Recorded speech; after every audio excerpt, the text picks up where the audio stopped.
Page here, Wanda Powers, Andy Anderson, Here. Todd Beecham. Here. Tim's absent.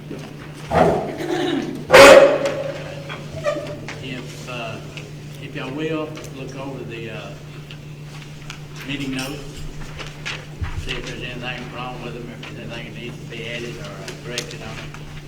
And everybody should have a copy, and I'll give you a chance to read over them. And then I'll entertain a motion.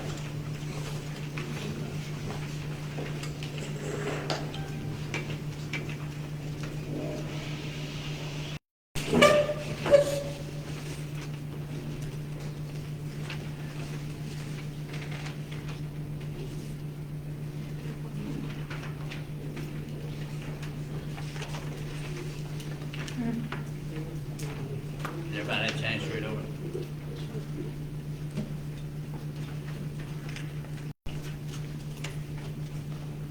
If so, did anybody see anything, corrections or additions need to be done to it? If not, I'll entertain a motion to adopt them as read. Second. All in favor, like sign. Opposed, same. I'm going to turn it over to the finance director because we're going to have to transfer the stuff, but he has some information to share with us. Only update, I think at the last meeting, we talked a little bit about ARPA and the one-time federal money. Last month, we got some more guidance released from the federal government. It looks like if a county has received 10 million or less, they have the option of taking off a lot of the strings tied to the money. I think most counties with 10 million or less will do so. I know at one time, Eddie had mentioned about possibly having some work sessions. I know Lakeland Electric's kind of pushing us to get an answer in the next 30 days. So tonight I was just gonna see, do you want to talk any about the work session with Lakeland Electric? Talk any about the one-time money? Tensions moving forward, do you want to schedule a work session? Just kind of how you want to play this out in the future. I know Eddie put some ideas.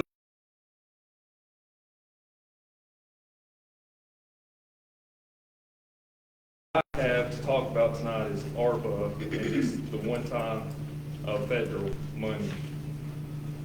Does anybody have any questions, concerns, thoughts? 5.4 million. We received 2.7 last year, and here in the next month or two, we'll receive the second payment of 2.7.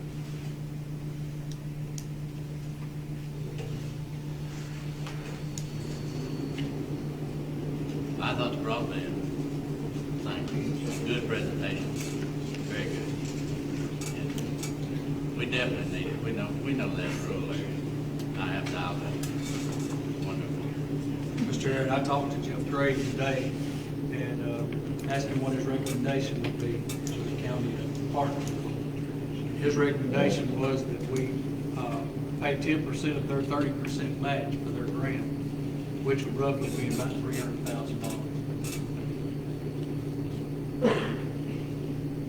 Does that include anything Southwest? I understand Carroll County. I don't have that answer. I thought Jeff Graves was going to be here tonight, but I do not see him. So how much would we be giving Southwest? Well, I don't know that they have asked for anything yet, but, and neither, we've talked with TEC, the ones that's done Carroll counties, and they, they had put a presentation together some time ago, that we would partner with them, and that would bring internet into the northern part of Henderson County as well. So I'm sure all of these broadband folks are going to be looking to partner with somebody because they got to have money to apply for their grants. I just wonder about my district, which is a lot of times like. I talked to one or two guys from Southwest, and he was Jeff should be able to answer that when we get here. He was talking about them working together on that, but I don't know if the 300,000, he was kind of like one fund, kind of take out of it before them people ahead would understood. I don't know if that's that or not. Yes.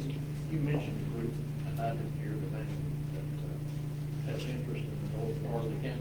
It's TEC. TDC. T-E, as in Echo, Charlie. TEC, they're the same people that has provided Carroll County with their broadband. So they have said something about us giving them some money, Yes. and at Southwest, I haven't talked to anybody at Southwest. but I want my people to be served. Right.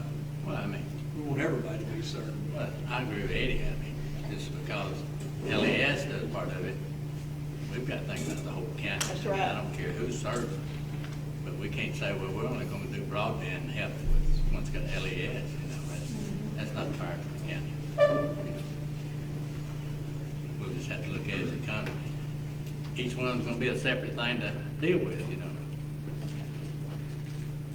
And how serious is TEC communication you? Well, I think they're pretty serious, yeah, Have they they put given you some, any numbers or specifics? they haven't asked for a certain number. They've not asked for a certain amount, any amount of money. But they do want us to partner with them, and that's what they're gonna use to apply, just like Lex Electric Systems is applying for that huge grant. Now, they won't be applying for that much in just what part of the county they're gonna be doing, but We understood it, and like Eddie said, Jeff mentioned 10%, it's like 3% of the 10% of something that costs, they've got a percent of that. And that's kind of what the Southwest guy said, it's like that. So I'm sure you kind of go back to the number of customers, the miles and all that, it's some kind of formula of percent to tell you what the exact deal is. That matter. But yeah, maybe so. I think we all agree we need to get the whole county, Carroll, with the county, Southwest, and I'm the real last person from Southwest, so I'm very selfishly interested in that, I guess. I think it's an opportunity right now that we've got to seize it while we got an opportunity. I mean, it's a given that everybody who is responsible doing broadband, all the county, to help them, not, you know. LES is the first one that's asked us for an amount, which I personally don't think that's that bad, you know, to come out of that money. You know, I really figured it'd be more than that. Of course, you'll have the other entities gonna ask too, but you can't turn them down, because there's people in this county that lives under them that's just as important, you know, what LES is. So have we got to vote on it tonight? Well, they've asked us to give us a commitment by the end of the month here, so we really need to do something, at least make some kind of commitment to them. So could we give each one of them a, like, 150, 150, 150? You can give them any amount. I mean, there is no set amount to commit to them. I mean, if you want to prorate on the population that each one of them serves, or from this initial amount from what LES does, you want to be fair. I mean, you know, well, of course, a different percentage, and figure out the percentage and be fair to everybody, you know. But I think we'd be remiss not doing it, you know, because it's, we can't take money and help the public, we might as well give it up.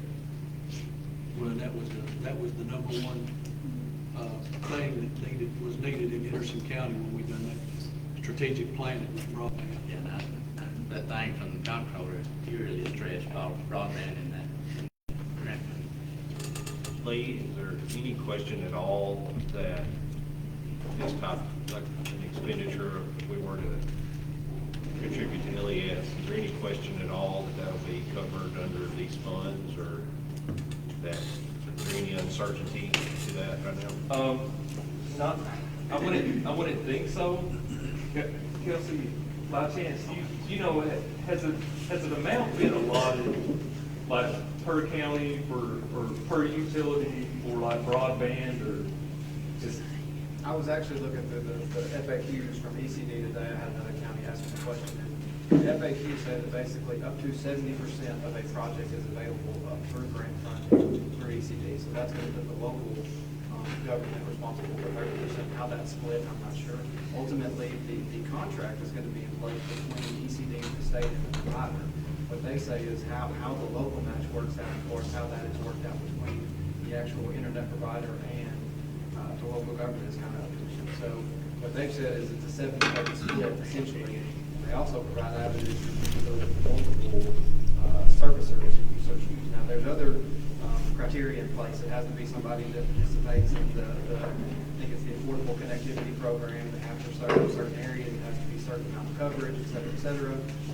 ECD may be.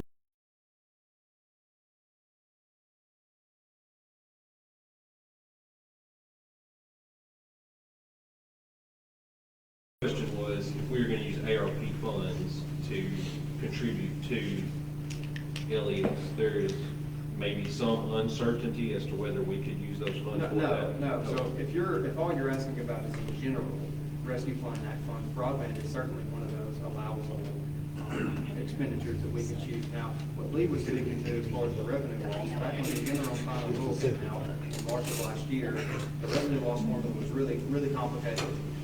Not a whole lot of people were going to qualify, it was limited amounts. The final rule came out on January 6th. And on January 6th, they said any local government can claim up to $10 million in revenue loss. And that funding can be spent on any provision of government service. So any government service you would typically spend funding on, you can use your Rescue Plan Act funding for. Broadband has been viewed as one of those government services. So you can claim revenue loss, essentially eat that up in that, and then distribute that out. You can still do water, sewer, broadband.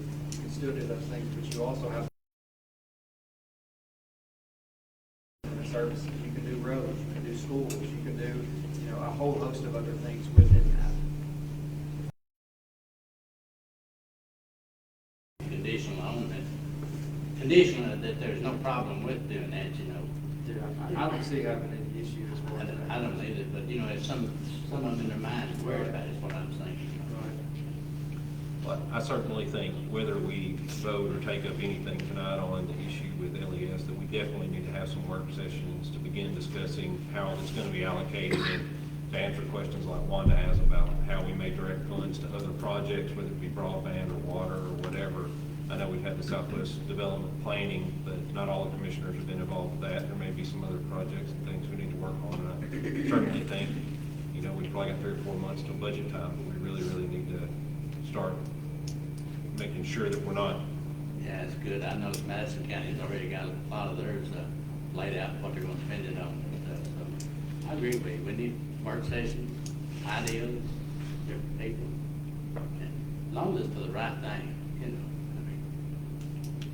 LES is on a time frame here to get their application in. Don't we need to make a commitment to them? Maybe Yeah, tonight? you're talking about LES. Yeah. Yeah. I don't know. What's their time frame? They gotta know something by the end of the month. At the end of the month? The way I understood it from Jeff, and he may be here before we get Supposed started, to be here.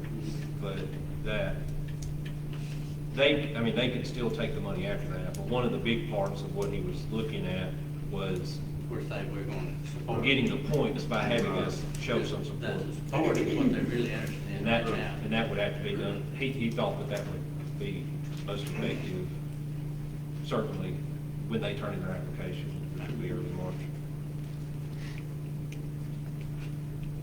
So we just want to recommend to the full commission that we'll try to have a work session on this and plus some ideas on what we're going to do with the rest of it. The thing about it, we have to move on this, so we need to. Well, it's on the agenda. Yeah. But I can talk to Jeff about this. Yeah. Even if we were to have a special call meeting, we would still have to have a special session to get it in before March 1st, since our next meeting wouldn't be until after March 1st. So. I think everybody agrees we need to do something with broadband first. It's just a matter of how much we give them. Basically, if we give them $1, it counts 15 points, or 10 or 15, we give them something that's substantial to do it, because they need local backing to get the points. Like you said, like Jeff said, we just show that they do have our support.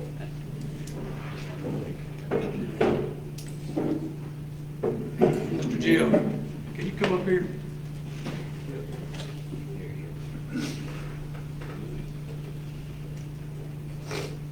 Come in just the right time. Walk around the door, come to the front.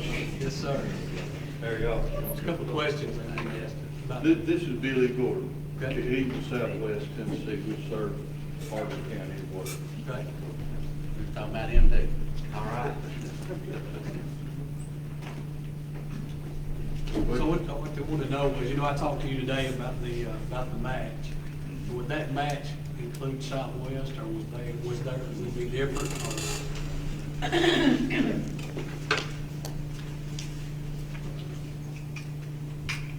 So Jeff put together some numbers here, based on our portion of this thing. And I think he also included a sample resolution on the back.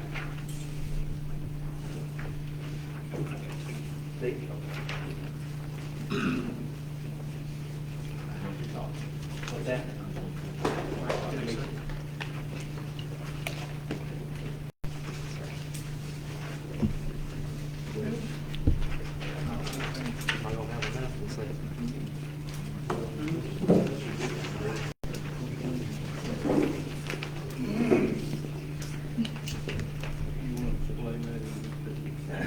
I can.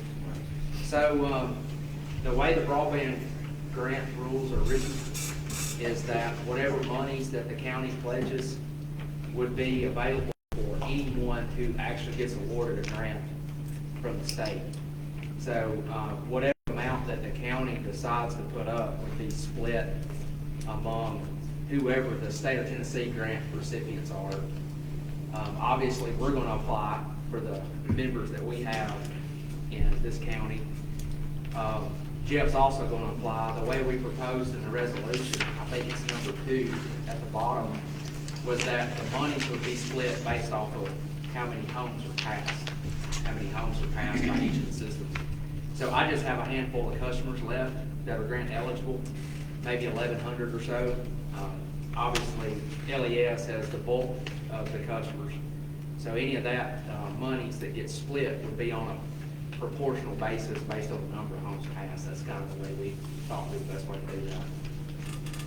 1,100, is that in Henderson County? Yes, ma'am. That's how many we have left that we have not built to. We've actually already built to almost about 500 with some other portions of the project. But we have about 1,100 left. So total, we only have 1,625 customers in Henderson County. But you've done 500. Yes, ma'am. How did you do 500? Out of our own pocket.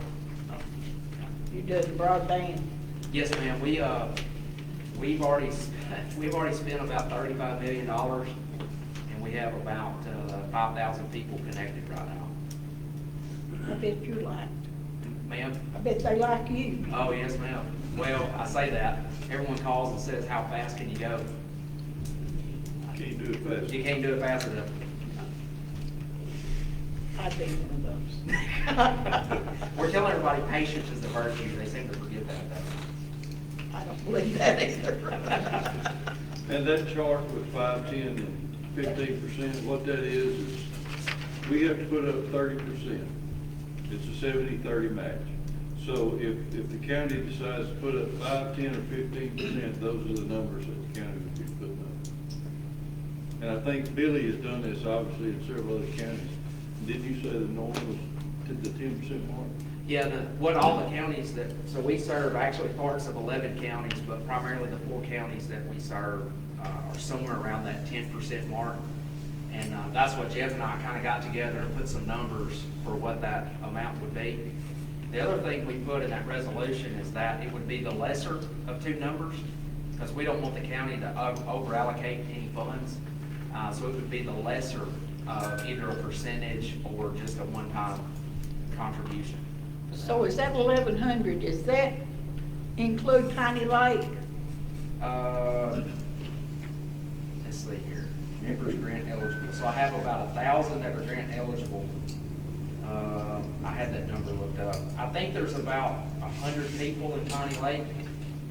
By the maps, that is not eligible for grant money, but we will build that anyway. Why would they not be eligible? Because Charter already provides service there. Oh, okay. And the federal government says that it has access to service, so they won't provide any grant money for So that. about 100 There's gets about charged. 100 right there in that block.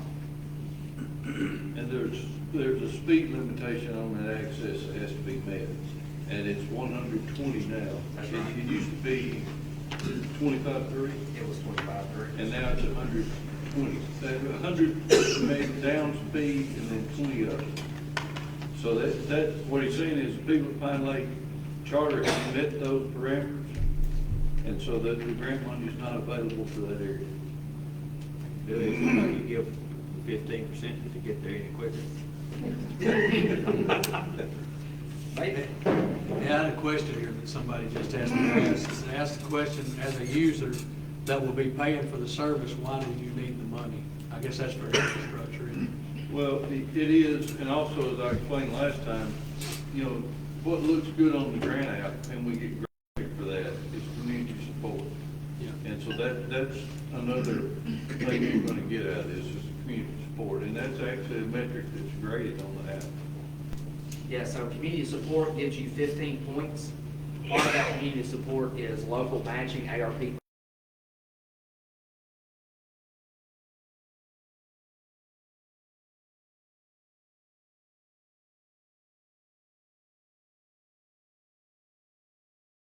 Points. You take those 25 points, 25 of the points, that's the county's involvement, is 12% of the grant scoring. So if we don't do the broadband ready communities and receive some form of local matching, then it's like turning in a test to your high school teacher and just leaving one of the questions undone. So that's the idea. The idea is to bring community support. You show the state that the counties and the cities are behind the projects, because they will make sure that they're also funding a project that everybody's behind. This part, what you're asking on there doesn't include the 525 you've already done. No, that's Y'all have included. done that on your own. That's right. And I've got a map here, I should have handed it out to you, of what we've served, what we haven't served. But I figured we're such a small part of it. So you need a commitment tonight, right, Mr. Jim? Well, what we'd like to have a resolution to include with our grant app. Now, obviously, that can't happen tonight, but we're hoping that may happen before, with the grant, last day to submit the grants, March 15th. We are trying to have our grant stuff together by March 1st. We're just now getting into the process. Southwest probably can have theirs together tomorrow. I mean, they've done this enough. When would you need the money? We made a commitment tonight, when would you have to have the money? I don't think the money's till, I mean, it's afterwards. And yeah, as a matter of fact, the contract, so what'll happen is if Jeff or I win money through the state, they'll actually provide us a contract. That'll be a 3-year contract that we have to perform. So that money that gets allocated can be drawn on over that.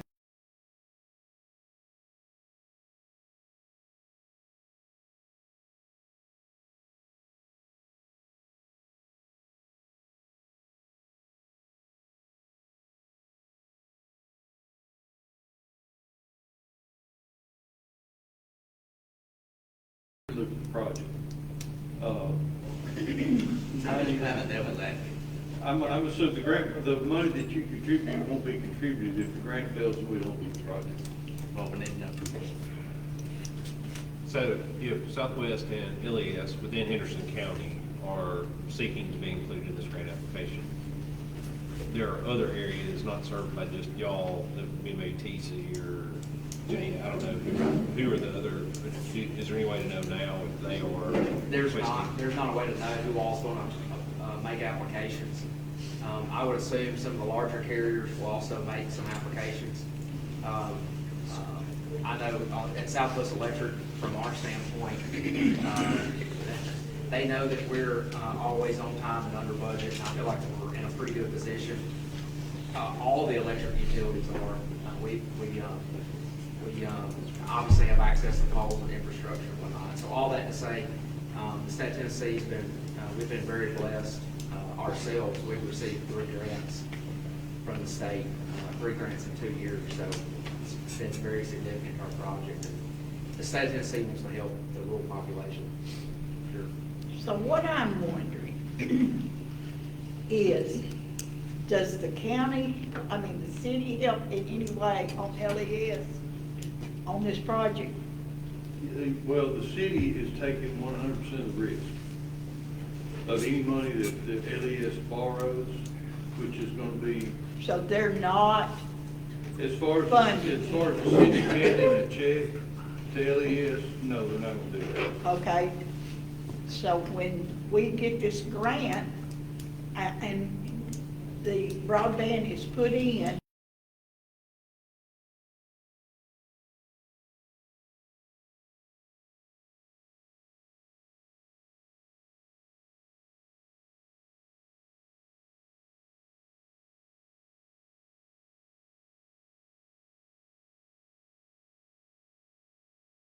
things that maybe if the city should help too. And if it fails, then we both can go in with it. Well, if it, I can say this, if it fails, the city's gonna be on a bigger hook than the county. A lot bigger. Because we're looking at probably, 2 bond issues of $15–20 million. So if this project fails, the city's gonna be on the hook for that. I don't think it'll fail. I mean, people are wanting broadband. It's getting that time for me. Jeff, if we have a work session, will you be available if you don't have any? I think Andy's got a good idea.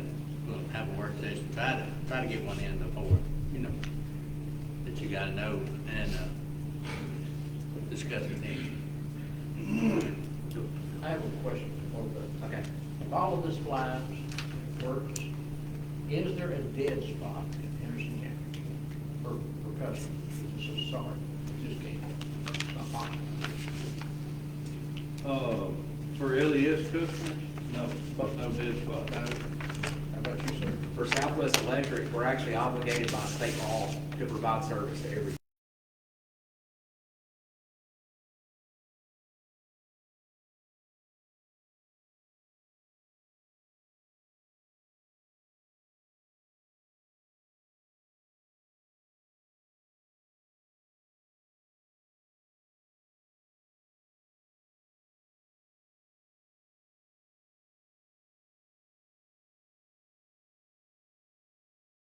But she's at the end of the road. She is TEC or TDC, or, will she get covered? By? No, she's not. I I'm can't on speak. Carroll County, Yeah, Carroll County. yes. I can't Carroll speak, County, but- can't speak for Carroll County, but I mean, I can speak for LES customers.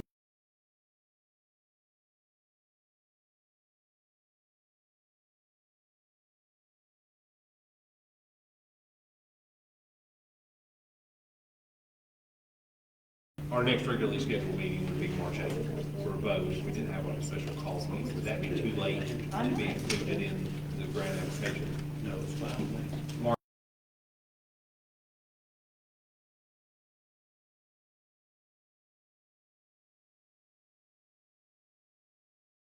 The long opportunity to do this. I know from a tax standpoint, I would assume you guys pay pilot taxes, okay? Our tax structure is a little bit different. We pay ad valorem taxes. Right now, so we start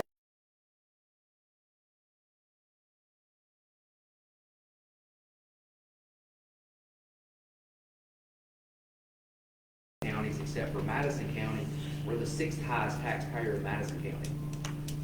Southwest Electric owns about $100 million worth of electric stuff. We're installing $110 million worth of fiber. All that to say this, tax revenue to the counties we serve is very. So that is, the way that's assessed is off the value of what's installed out there. So even though I'm not sure on the pilot tax structure, but from our standpoint, tax revenue is tax revenue anyway, because it's based on the real property rate. Let's close out the budget committee, and that way the whole commission can ask questions then if they have questions. So I'll entertain a motion to adjourn the budget committee. So moved. All in favor, aye? All opposed? All right, I'm through.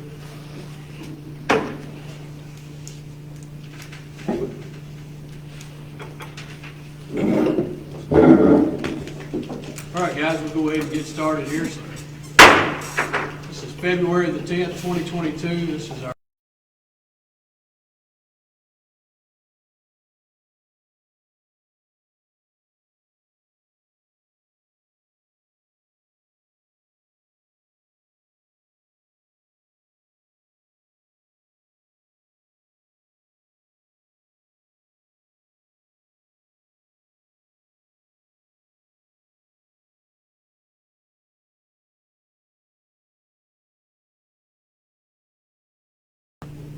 We know we're blessed.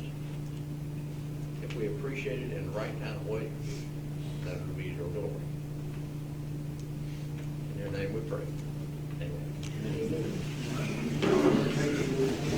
Flag of the United States of America and to the republic for which it stands, one nation, under God, indivisible, with liberty and justice for all.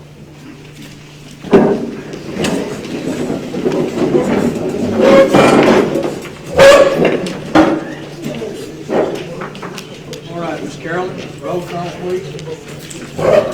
Jeff James. Here. Mike Lester. Here. Tommy Page. Here. Al Tyler. Here. Roy Beatty. Here. Aaron Wood. Here. Shawna Hughes. Here. Blake Sample. Here. Terry Evans. Here. Wanda Powers. Here. Andy Anderson. Here. Tim Rogers. Reinstated. But in the meeting, you stated that there was no action taken. And according to the comptroller, I could not be removed. Okay. And so I was reinstated when I was never removed.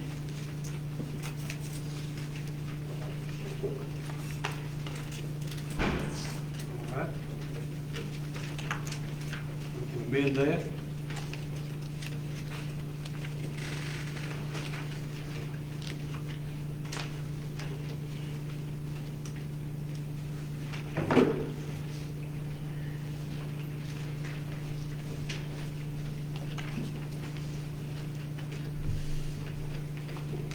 How would you think that needs to be worded, Commissioner?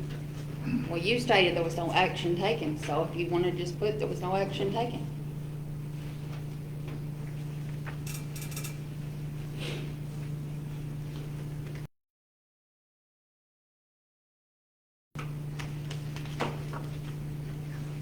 All right, everybody hear that? We'll amend item number 2 in this minute. All right, so any other corrections?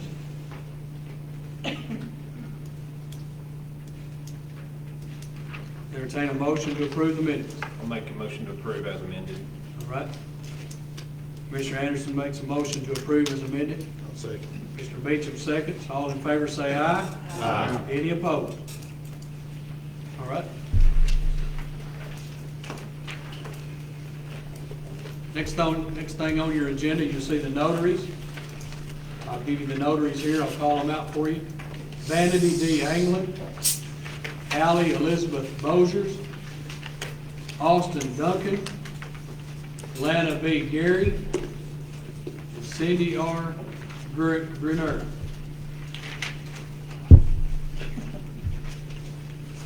All right. Entertain a motion to approve the notaries.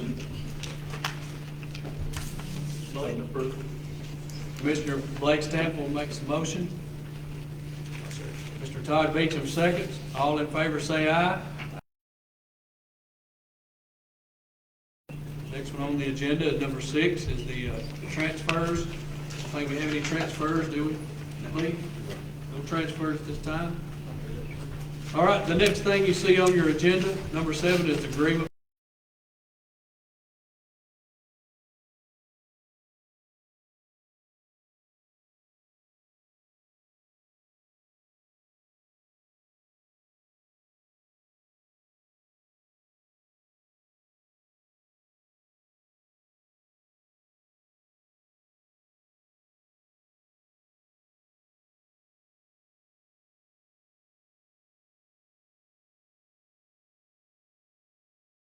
If something happens and it damages their equipment, I think the county has always covered the insurance. we covered under our. We tried it. I think we've always covered it. You got a motion, Mr. Jeff James, Mr. Harold Tyler seconds. Roll call, Ms. Carolyn.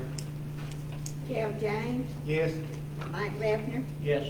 Tommy Page, Yes. Harold Tyler, Yes. Todd Beatty, Yes. Aaron Wood, Yes. Johnny Dees, Yes. Blake Stanford, Yes. Terry Adams, Yes. Wanda Fires, yes. Andy Anderson, yes. Joe Ross, Yes. Steve Ray. Yes. Motion carried. All right, thank you, guys. Number 8 on your agenda is a complaint.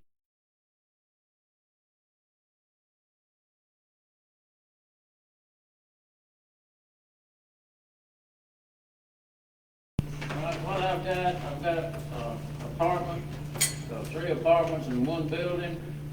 My neighbor next door has got a junkyard, or I call it a junkyard according to the state. Any yard got more than 3 vehicles with various parts off of it, you call it a junkyard.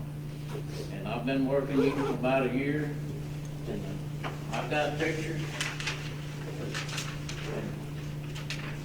In October, we got another tax appraisal coming up, and it's about, this is what it looked like in 19.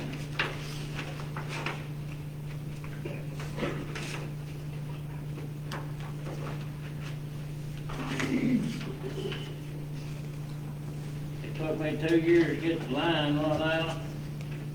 When I did that, I had problems out of the board. Where's my picture there? Anything in that right there? No, sir. I had pictures, I put that one. But anyway, I've got to the point, I can't rent my other apartment. People drive up out there, and I'm the lowest renter in town right now, $500 with mine is furnished. And people drive up and say, well, how long's this junkyard been here? You know? And the county has got a road right of way. They've got the road set full of junk.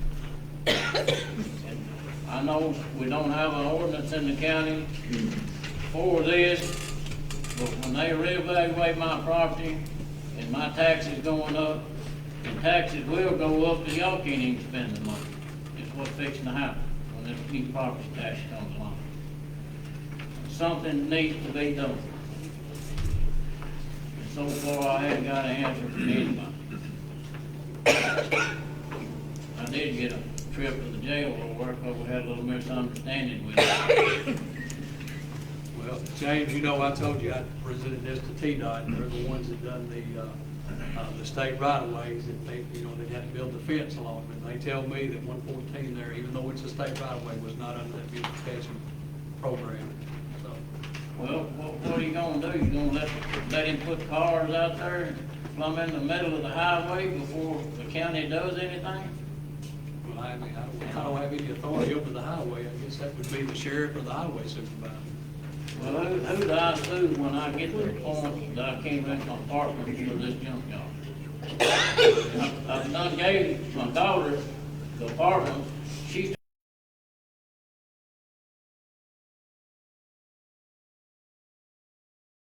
gonna let the whole county get to looking like this? I That's agree. my point. I agree that that's a problem right there. Right down there and go.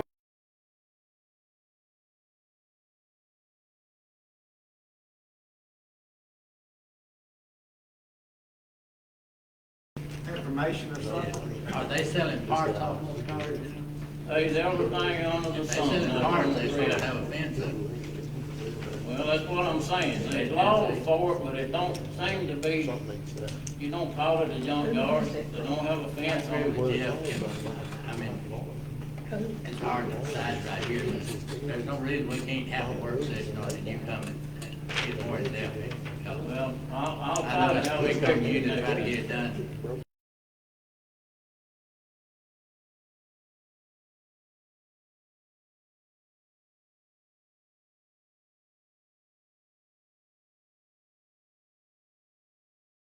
We definitely can have a work session on it, James. I'll let you know when we're gonna have that. You can come, maybe you'll have your pictures and stuff. All right? I do agree that Natchez Trace Drive is the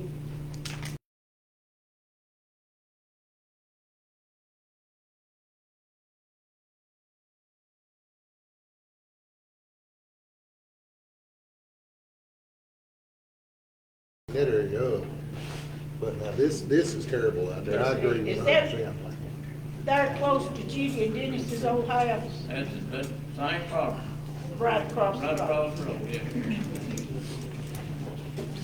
Aaron, in 2014 to 18, we had a committee, I just, what I was telling her about. we had a committee just about this right here. I think we got some on the books, but I can give you, we'll check on that and see. I do think we got something, but I just don't know exactly We what got we a have. committee up to solve this problem. Anything. I was on that And committee. you know, one of the guys won't tear people's houses down and stuff if they didn't straighten. Yeah. I was on that committee, and there was one guy on there, that's why we quit meeting, because he wanted everybody in the county to keep their yard mowed, But we 3 do inches. have something for it. And, you know, that couldn't be done. They sort of went overboard on everything. They won't tear houses down if you didn't straighten up stuff. We just venture committee. But it sounds like we need to look at it again. You look all across the county. Well, I know what it looks like on that straight, but on the right, it's basically going right into the park. I've been right. They cleaned that up though. Oh, did it? Yeah, he died, his kids cleaned that up. Yeah, James, we'll look at this and I'll get back to Eddie, do we need to have a motion on it? you. To have a work session? Yeah, I yeah. don't think so. I think you have a motion on the work session. I don't think No, so. I'm not saying that. I mean, to put this deal on. To put what on? To put James's, complaint on On the work session? it. Yeah. I don't think so. I think. What these county could do is make them move the stuff off the county right of way out there. You know, that'd be a help. I say make him clean it up. Well, amen to that. We just set a work session. Make them clean the stuff off the road. Appreciate it. Thank you, James. Because they can't I block don't the blame you. road. All right, guys, let's move on to the next I can't believe he item. wasn't in that truck. Next item on your agenda is approve the Henderson County road list. I think the supervisor's here. I saw him somewhere back there.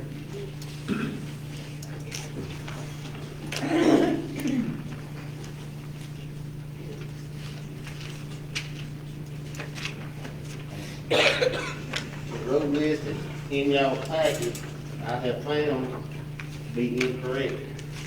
We had a clerical error with our operating system on our computer. And I'm presenting you with a revised list. There's no major things, there was some information that was omitted from the one that you received in your packet. So we had worked with C-Tash over here, Kelsey helped us get the program on. That's good for her.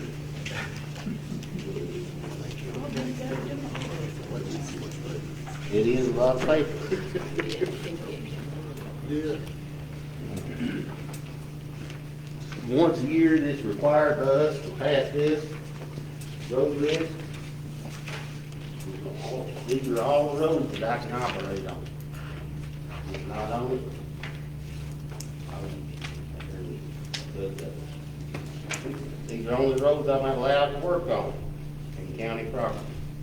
So, I'm asking that you consider passing this list. I also have some surplus vehicles, should be in your Do package. one at a time, Steve. I've got them both separate here. There's 2 roads off Lawrence Road. Are they on? Started over. Yeah, they are on. And I got one more question.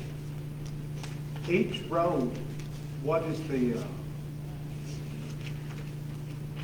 how much easement do we have on it? It varies, most of them are 40 or 50 feet, which is 20 to 25 foot from the street. And Like Breeze Lane, like what James was saying. What is the county got there? Right what it is, but these, we have to take in mind. That is a working easement.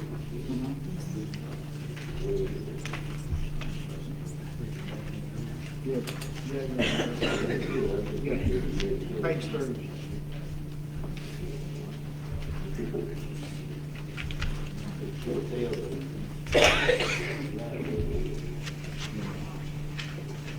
24 feet. 24 feet. So it's not much right of way, it is a small road. That I have no law enforcement ability in my job. If the sheriff so see it, or a judge so see it, and tell me to go out there and remove it, that's what we do. Is our road on this list? I don't see it. May not know that, like I said, we've had some clerical errors. You know, what happened, Kelsey can help probably explain, there are filters in this program, and the filters have been cleaned, so some of the roads were omitted from the printing. The way it happened, apologize for that. Hopefully some of these are more correct. Anyone that finds an issue with it, please call me. All of you know how to contact me, you can get it corrected. Marlon Cemetery Road is on the list. Is that issue been corrected? Taking that road in. That was a civil issue that was before the circuit judge.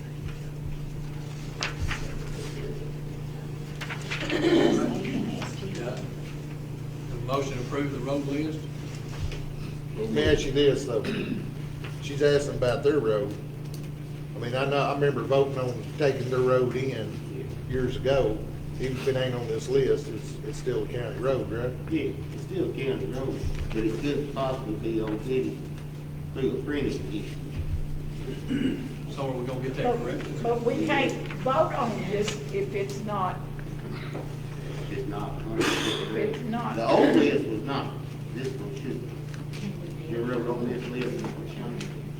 Let's say it again. Have I ever voted? I said, is this road on your list? No, it's not. I don't. There's another error. We'll get that corrected. You gotta get this passed now. Once a year. Yeah. I called Steve earlier, he said it was a time frame. I say we table it till next month to review. All right. Have a motion to table? Now, you've got a motion now already. Motion to table, yes. What was the motion? I don't know, you said that you had a motion to approve. I asked for a motion to approve. I made it, I will withdraw it. I didn't hear you. Sorry, I'm sorry, Joe. Okay, sorry, go ahead, Dan. I'll make a motion to table to the Have next a county motion commission to meeting. table. I second that. Tom Page makes a second. All in favor, say aye. Aye. All right, any opposed? All right, next thing is the highway supervisor still up here to declare the highway equipment for surplus. You got a list there in front of you. You look over your list. Any questions, you can ask him while he's here. It will be so through good, as everything is.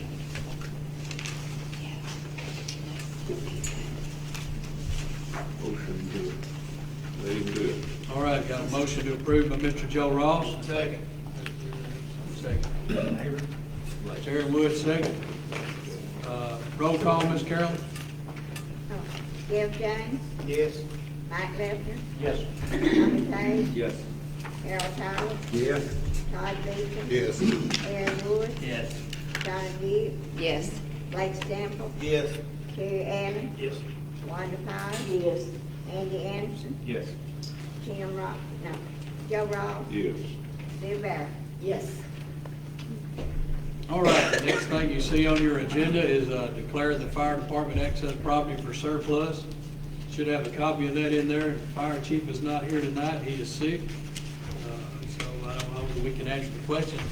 You got it in front of you. Is Chad here? Yeah, I'm here. We got Chad Gillum's here, he can probably answer whatever question you got. Anybody got any questions over the surplus equipment for the fire department? Jack, one of these your brush truck? The 80 model Chevrolet was one of the original brush trucks. But all the equipment's been taken off of it, it's just the truck itself, okay? Also make a motion. All right, got a motion by Mr. Terry Allen, second by Ms. Wanda Powers. Mr. Carolyn, call the roll, please. Jeff James, Yes. Mike Lefter, Yes. Tommy Page, Yes. Harold Tyler, Todd Beecham, Yes. Aaron Wood, Yes. Donna Gibb, Yes. Blake Sample, Yes. Terry Adams, Yes. Wanda Fowler, Yes.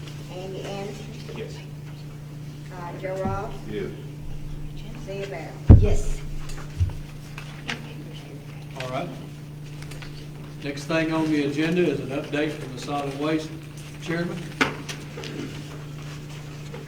A couple of weeks ago, we met, meeting, we also had discussion about options in the future. At that point in time, the conversation topic centered around a solid waste authority. Possibility, just for talk and so forth. Gordon Wilbridge stepped up to the plate and gave a lot of thought, a lot of opinions, a lot of insight, a lot of wisdom, and we all appreciate that. So, the issue of a solid waste authority is just a low amount of support, is all I'm saying, just a low amount, very low. So, moving on, stay as we are, and the maintenance centers. Now, we need replacement equipment, have had the need for that for longer than I've been a commissioner. It's deteriorated, progressively getting worse. Mr. Aaron Wood has a picture on his phone of one that I won't say a squirrel could get in the crack with it, but maybe a bird. The open side and open top. And just, folks, we don't know. We don't know what we don't know. We don't know the day or the hour that it's with. But at 20 to 25 years, come on, face it. It's a reality. We have a responsibility to take care of the equipment and provide continuous services to the citizens, taxpayers, in the entire county. We started off here not too awfully long ago about, our big one fell to, we can't do that. Then it comes down to 4 containers. Then it comes down to 3, and now it's down to 2. Because of limited funds, correct? That's the right term. That you do not want to see the solid waste budget get in the rate. Right. My county, my area, they've got, there's a new one out there, right? And it looks real good. Thank you. We got one, wasn't it? We got one. Are we talking about containers or compactors? Containers. Okay. The compactor issue is just mute. Yes. Just mute at this point. So, I talked with Mr. Collins today that a good faith estimate is a little over $13,000. How many containers will that get? $13,000 each. Each. We just had to buy Okay. one. We really need 2 more. Can we To get us buy by, two? to get us by, sorry, to, just to get us by until we have some of those work sessions and decide. So we need basically $26,000 to buy 2 containers for the, Mike has talked to me about it before too, about the, and that's the reason I was asking about the compactors or the containers itself, because the compactors, there's not a whole lot to them, hydraulic cylinder, steel. We need containers for it. Yeah. Right. We've already agreed, We've done voted up on you know, to get some numbers together, and we kind of postponed it because of talking about the authority. That's right. Well, now let's get some bids and get some numbers together where we can. Well, we got the I think it's needs to be one of the things we just discussed in that work session on this budget. Yeah, include that in the work session I too. think one thing. I guess all I'm asking you today is to go ahead and buy 2 now. Let's go ahead ahead and get to them ordering, because we just had to use emergency expenditure to buy one, because we had to shut Darden down to use theirs. Last year, we had a roll call vote and approved $30,000 to do this. It's, Right, and we put it off. We actually put a hold on it to talk about the solid waste authority. We just did that one last month. When was that? Yeah. Yeah, I know. So based on what we. so who put a hold on it? I asked you guys to put a hold on it. Until we can talk about this solid waste authority, because we went into an authority, there'd be any sense in buying new equipment. Well, can we, like, buy two this year, then one next year, then one next year?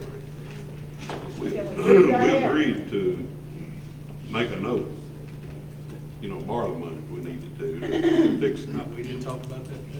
Solid waste authority, say. But we talked, the solid waste committee decided they did not want to do the solid waste authority this time. Then let's go ahead and get them through the tank. I'll make a motion to buy the tank. A motion by Tommy Page, second by Blake Stafford, to buy 2 containers. Roll call, Ms. Carolyn. Jeff James, Yes. Mike Lefferts, Yes. Tommy Page, Yes. Al Fowler. Yes. Yes. Todd Beaton. Yes. Aaron Wood, Yes. Donna G, Yes. Blake Stanford, Yes. Terry Adams, Yes. Wanda Powell, Yes. Andy Anderson, Yes. Joe Ross, Yes. Steve Barrett. Yes. Motion Thank you, guys. Mr. Mike, you got anything else on solid? I talked to the mayor briefly. As I talked to folks throughout the county,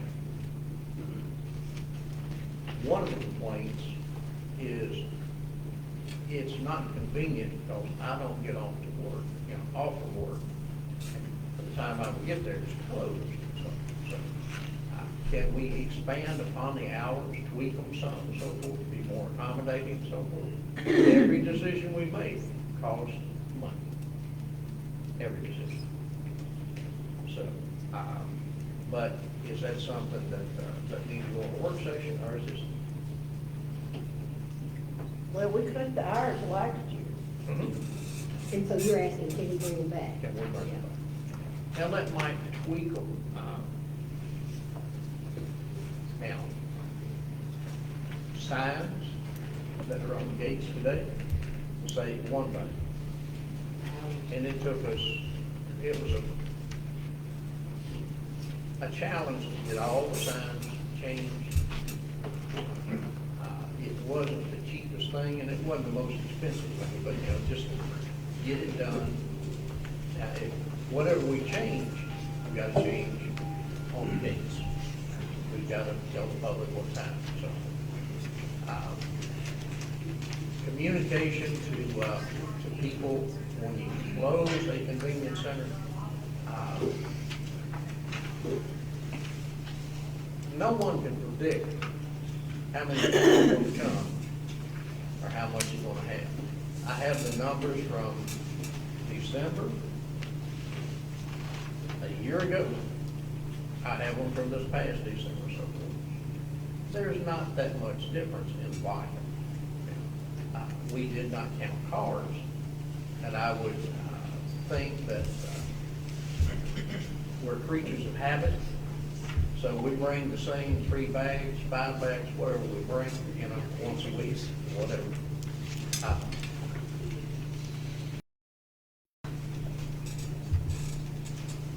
We can't predict that, so if everybody shows up, they got a vacation day and everybody in that district, that area, decides to take all the trash down there, you'll only hold so much.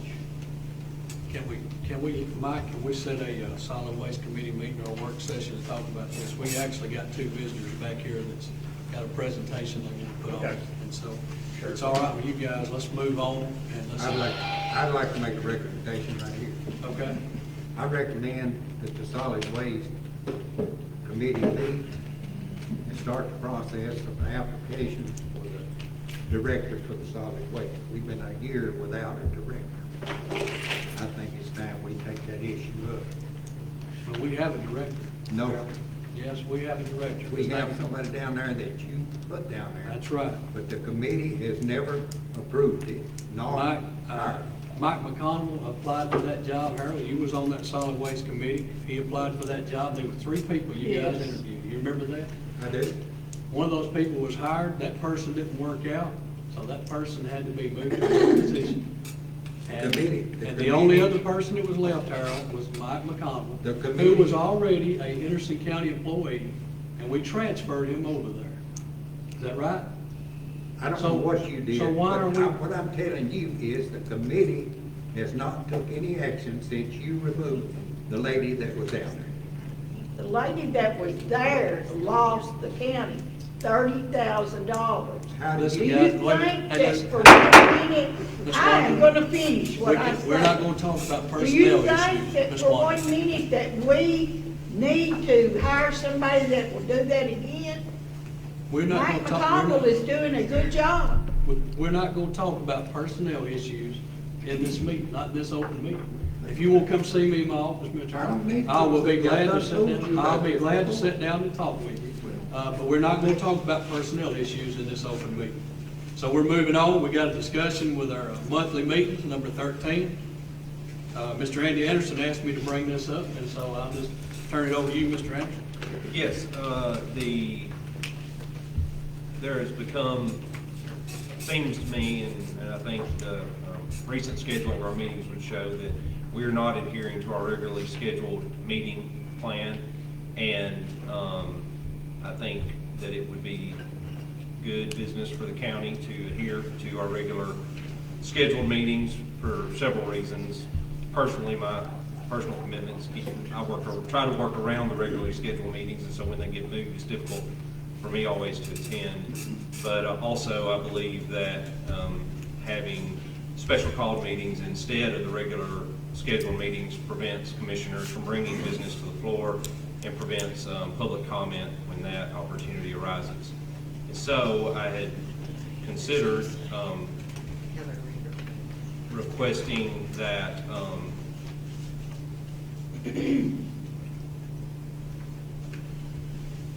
I guess what I would ask, Mayor, is when the decisions are made that you may cancel a monthly meeting, is there a time relative to when the meeting occurs that you have to make that decision by?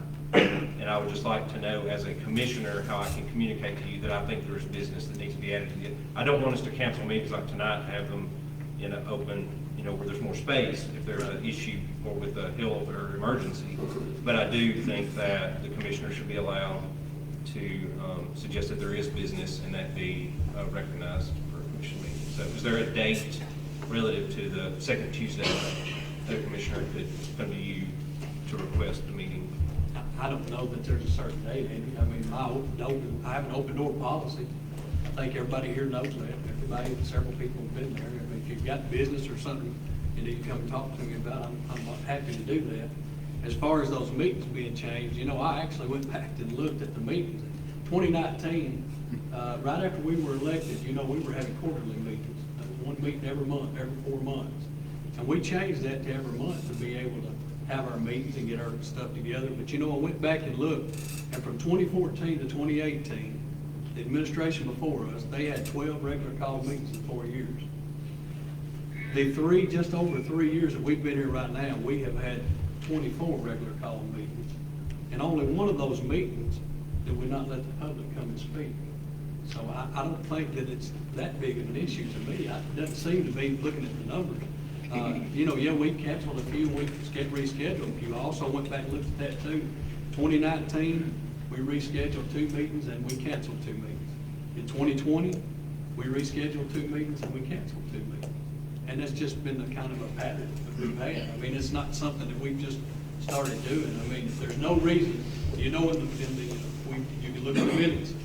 We said when we passed that to have, it wasn't necessarily to have every month a meeting, but to be able to have meetings in case we needed to have meetings and not have to wait for 3 or 4 months. And as well as I do, I mean, there's in that clause there, if we're not gonna have, if there's no business, there's no need to have. Well, and that's the reason for my question, is I'm not getting asked if I have business, so I'm wanting to ask how I can come to you. And I would just propose then that, as a commissioner, that if I were to suggest an item of business 2 weeks prior to the meeting date, that be recognized as business that needs to be held before the commission, and that the regularly scheduled meeting move forward, even if there's not much business. Okay, if we voted for regular meetings, why are we not having them? And then a week after we're supposed to have a regular meeting, you do a special call meeting. We sure We've have. done We didn't that. have anything to. We've meet not on. had but two. We had an August meeting, and then we didn't have one until October, and then we skipped again to December. And some of these were special calls, so they wasn't regular meetings. Well, we didn't have anything in December, and then it came up about the opioids. Lena Bill, you're the one that told us we didn't get that passed by the first of the year. So we did have to have a special call. But there was one month where we had a regular call meeting. You sent out an email and said, we have no business to discuss. That was in And then a December. week later, we get one that That's says, right. now we're having a special call meeting. That's exactly right. That was in the month of December. I tried to give you guys that off for Christmas, and we were told we had to pass that opioid resolution before the end of December. Well, if we voted to have regular meetings, we need to be having regular Well, if meetings. that's what y'all want to do, I'm all right. I mean, that's what you asked for us to vote Well, no, for. what I asked was that we have regular meetings, and I'll read it to you here, if you'd like for me to read it to you, because I have it right here. I just feel like some of us have probably asked you to have a regular meeting, and you have not done that. So Well, with we you can- saying that you have an open door policy, you're Sure not do. following it. Because I presented you a resolution that you still have not placed on the agenda. But did you get that resolution into new business, Sean?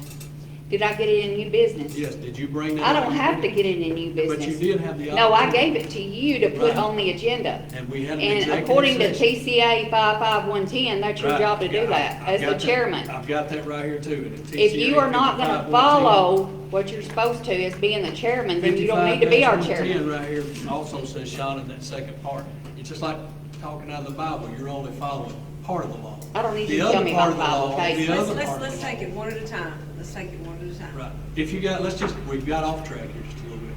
If you guys want to have these meetings, we can have them. I don't think it needs to be special call. I mean, I think we need to allow the public to voice their opinion as well. We work for these people. That's right, and I We don't have don't a work for problem, us. I don't have a problem with that, Blake. I've just told you, we've had 23 meetings, and 23 of those meetings, the public voiced their opinion. Now, I'll tell you, I've actually checked around with these other counties too. There's 2 counties in the southwest region that let the citizens come in, we're one of them. And I can tell The you, rest of them make them get on the agenda. I don't have to have off for Christmas because I work for these people. I understand that. Hey, I got a question, Okay. Is it about what we're talking about the meeting? Okay. if that's okay. Yeah. How many regular meetings, just our regular monthly meetings, have we had this year, in this fiscal year that we're in now? I mean, how many From have? July to now? Yeah, how many regular meetings? July, August, October. Not special call now, just regular meetings. We've had 4, I believe, if I'm not miscounting.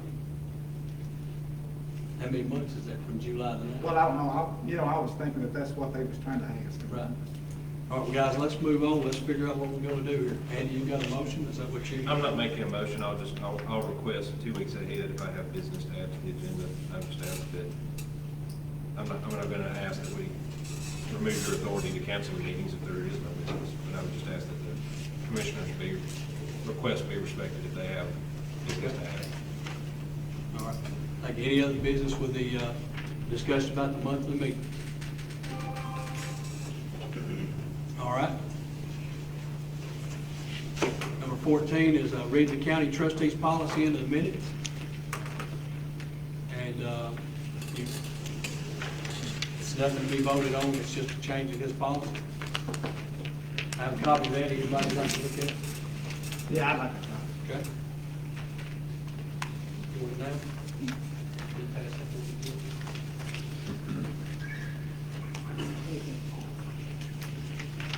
There is no vote, so is there any discussion on it? If not, we'll move on to the broadband discussion.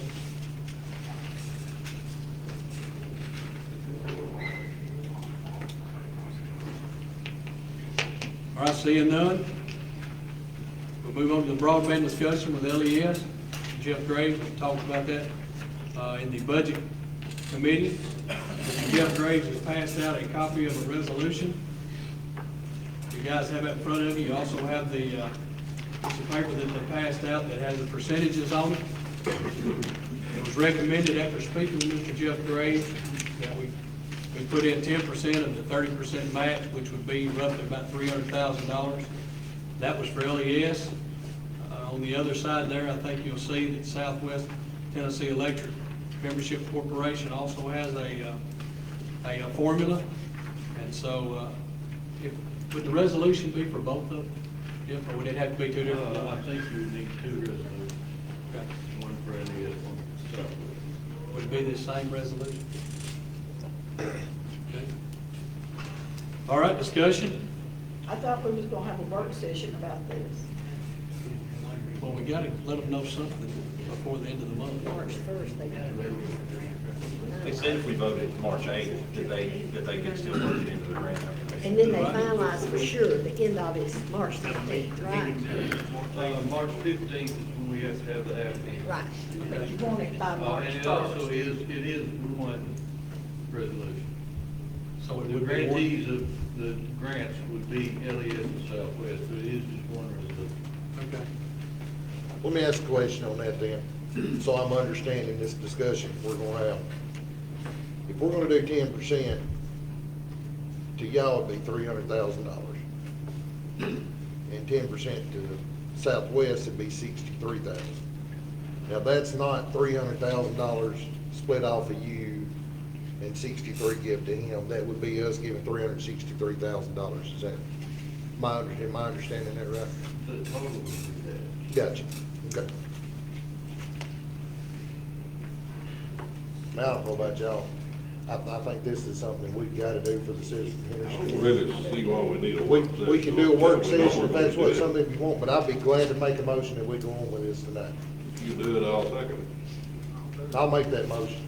All right, what's your motion? I make the motion that we give 300,000 to Lexington Electric, 63,000 to Southwest, with the provision, if their contracts fall through, or their state grants or whatever fall through, that we don't give them the money. So you want to make it contingent upon the grant approval? That's right. Yeah. I'm not a lawyer, so I don't understand the real thing. I'm straightforward. All right, so we got a motion. That's not what this resolution is calling for, though, right? I mean, Well, so technically what that resolution is calling for is it's saying that any recipient of grant funds in the county gets a portion of those funds. So we hope that LES is a winner. We hope that Southwest Electric is a winner. But there could be other people that apply as well. And that's why we have a provision in here that for some crazy reason, 5 people, one, that pot would get split up amongst all those people based on what that grant contract said from the state, how many people there was. All right, let me ask a question, because we got somebody here from Aeneas. Has Aeneas got any plans of trying to do broadband in Henderson County as far as out in these widespread areas? Those two guys in the back. They're standing. They are this. Portions of Henderson County. Portions. I mean, are y'all gonna try to get this state grant money and, No. Oh, they're through Southwest. so y'all are through Southwest? That's right. I did not know that, They're okay. not gonna apply for a grant. To me, that, I'd seen them come in, so I thought they might be interested in trying to get some money there. What about Charter? Is Charter trying to get any state money? My motion stands that I made. All right, so we got a motion on the floor. Mr. Todd Beecham makes the motion. Mr. Joe Ross seconds. Can I, for discussion, Carol. that resolution y'all provided said $500,000. That's right. It actually says the county will pledge a minimum of the smaller of. So $368,000 or $500,000. Because at this time, we don't know what the grant award would be. It says 2% or about the minimum of, the minimum would be. Right. It'll be $363,000. 63. 63. But if enough people did apply and the other areas weren't covered, it could be up to 500,000. The lesser of the two. Right. Yeah, so on the paper that he gave you, or that I gave you, that's got the two tables on it, the top of it, it says that theirs is based on a $10 million award. Ours is based on a 2-point-something million award. So what if the state gives him 12 million and me 4 million? 10% of that's more than what we projected those numbers on. The thing is, we don't know exactly what that grant award would be. So 500,000 is the cap, and it'll be the lesser of those three. And again, I don't wanna make a lot of the money, financial part of it, but it's the showing the state that the county is behind the entities that are providing the product. That's what we're gonna get scored on, as well as the contribution. You know, that brings a lot to the table. It's all about performance. So what we're saying is, Jeff, it could be a variable, past 363, but it will not go over 5. Right, we're supposed to agree, you know, So do I need to change my motion to, the county would agree up to $500,000 to be split, however the 10% to each would be? Okay. Lena, how do I need to make that? That's fine. Okay. We got a resolution on that. Resolution states that either way. Adopt that resolution. Does that sound good? Does that sound good if you just adopt the resolution? That's what I would, that's a suggestion. Okay. So the resolution. I'll make the actually motion to adopt the resolution. Okay, so we got a motion to adopt the resolution. Joe Ross, second. Carolyn? Wait a Call the roll. minute, wait a minute. states- She said that. I had to withdraw my first motion. Change it to, I got the resolution. I got it. I believe the resolution states that this money would be coming from our American Rescue Plan funds, correct? Correct. Ms. Carolyn, we'll call the roll. Jeff James, Yes.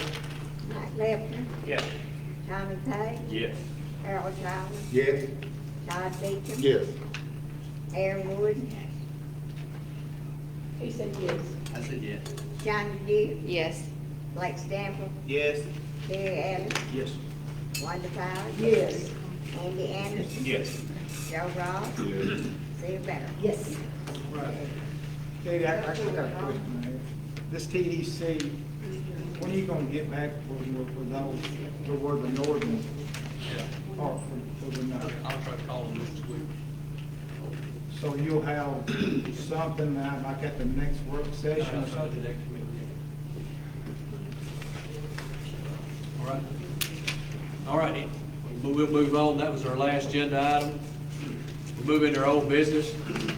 I'd like to introduce to you Mr. Kelsey Schweitzer and Mr. Wesley Robertson from County Technical Assistance Service. There's been a lot of talk about the maintenance of effort, the sales tax allocation, so hopefully after tonight there will be some clarity. I've asked these guys to come and put on a presentation for you here so that you can a little bit better understand the education funding. So I'll turn it over to Mr. Kelsey Schweitzer and Mr. Wesley Robertson. Where do you want us to go? Anywhere you want to. Take yourself at home. Okay. We'll stay here as long as you don't have any complaints. As the mayor said, my name is Kelsey Schweitzer. I work for CPAS, which is the County Technical Assistance Service. This is my colleague, Mr. Would you speak up, please? Yes, sir, I will yell as loud Y'all as I step can. up here.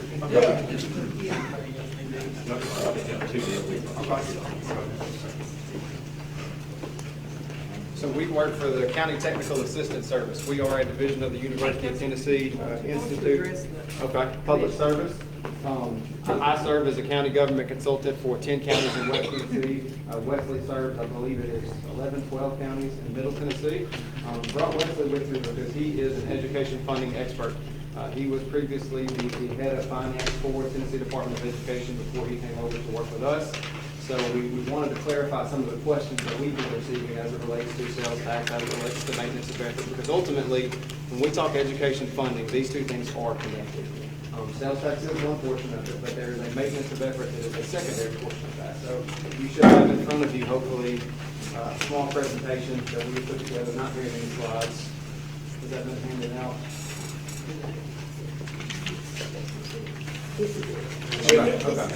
Okay, so basically, the first slide that we're gonna speak to is the local option sales tax portion. So, TCA 676712 says that 50% of the local option sales tax has to go to education, and it specifies that that is to be distributed in the same manner as the county property tax for school purposes. Generally speaking, that's to the general purpose school fund. That's where we see most of these funds going to. The other half of that local option sales tax funding goes on the basis of where that sale occurs. So if the sale occurs in the city of Lexington, the city of Lexington receives that 50%. If it's out in the county receives that 50%. We had a change in law a couple of years ago as it related to internet sales tax that has significantly increased the amount of sales tax coming to counties. We've seen a significant amount of growth for that purpose. But that is the sales tax portion. The one exception, counties can pledge, or schools rather, can pledge sales tax for school-related debt purposes. So in some cases, we've seen that.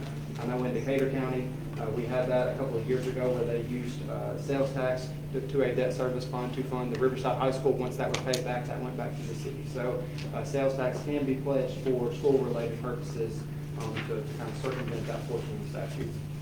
So we put together some data on the second slide that speaks to the sales tax distributions for Henderson County specifically. So we have it on the very top table from fiscal year 18 through fiscal year 20, the breakdown of how much sales tax, of local option sales tax money, went to the primary part of the government, so that is all funds primary government related, and then how much went to school-related funds. So if you look, fiscal year 2020, it was about 4.25% that went to the primary government and 95.75% to the schools. So vast majority here going to fund the schools, only a small amount going to the primary government. We wanted to compare that to the data across the state to see how are other entities doing this, how are other counties providing this funding, how are they splitting that. So the table below that shows the breakdown of which counties were giving their local option schools, sales tax money rather, to the schools.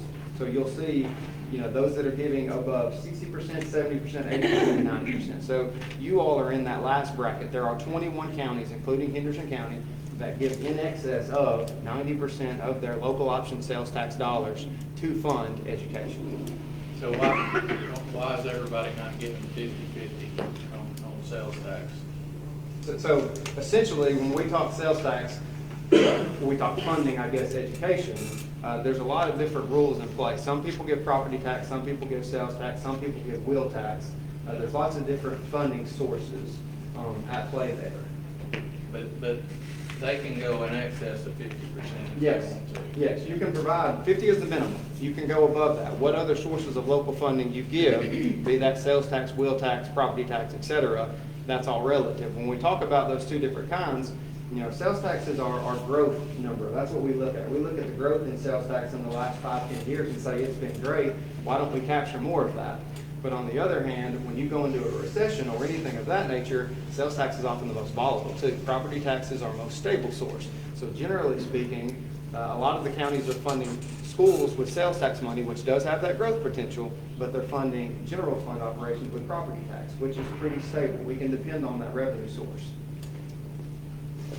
Next slide is going to speak to Board of Education and maintenance of effort. That is the other piece of education funding that we want to talk to. Sure, there are two TCA codes that cover school maintenance of effort, and those two are listed on the slide there. I won't read them to you. But in essence, both of them are saying you can't supplant that state money or local money for state money. So what that means is you've got to give education the same dollar amount that you gave them the year before. Maintenance of effort. Maintenance of effort, yes. So that's education MOEs. We budgeted 10 million last year. We've got to at least budget 10 million next year. Unless they're losing enrollment, if they were losing enrollment, you could make a reduction. And I don't know what's been going on in Henderson County, if y'all are up or down, but theoretically, if you were losing kids, you could make a reduction. We do see every year a handful of counties that will make a reduction. Who does that? Who has? No, who does it? Would that County be? Commission. County Commission controls that. So we could calculate it for you. So that wouldn't be the Board of Education? No, y'all control their revenue, they control their expenditures. Yeah, so if we calculated, let's say you lost 100 kids, and there's a calculation, but then that was, let's say $1,000 a kid, so that'd be, let's see here, what is that, 10,000? Y'all can make that reduction to your 10 million that you're giving them. So that's kind of what that calculation would look like. And we could work that up for you if y'all ever wanted to look at that. But those are the two TCA codes. What came out of these two TCA codes is a test that the State Department and the Comptroller's Office put together. That test is on this separate sheet, and we apologize. It's quite small to read, but this shows you those budgeted amounts I was speaking to, and actually, y'all are giving education $8,099,000 and some change, so that's what you would have to give them in the future. This is made up of all your local revenues that you commit to schools. One of these is local option sales tax. So yes, theoretically, you all could drop down your local option sales tax to the 50%. Because by law, that's all you've got to give them. But this test is made up of several revenue lines, so if you drop that line, what would happen then?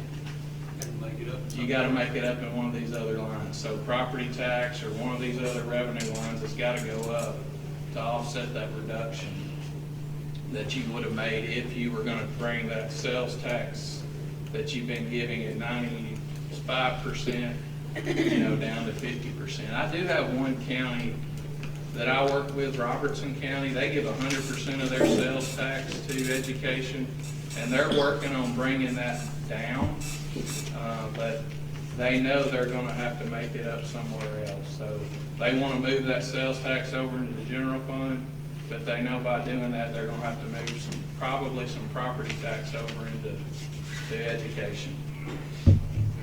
If we fail to meet maintenance of effort, what happens is the Commissioner of Education then has the chance to withhold VEP funding from you guys.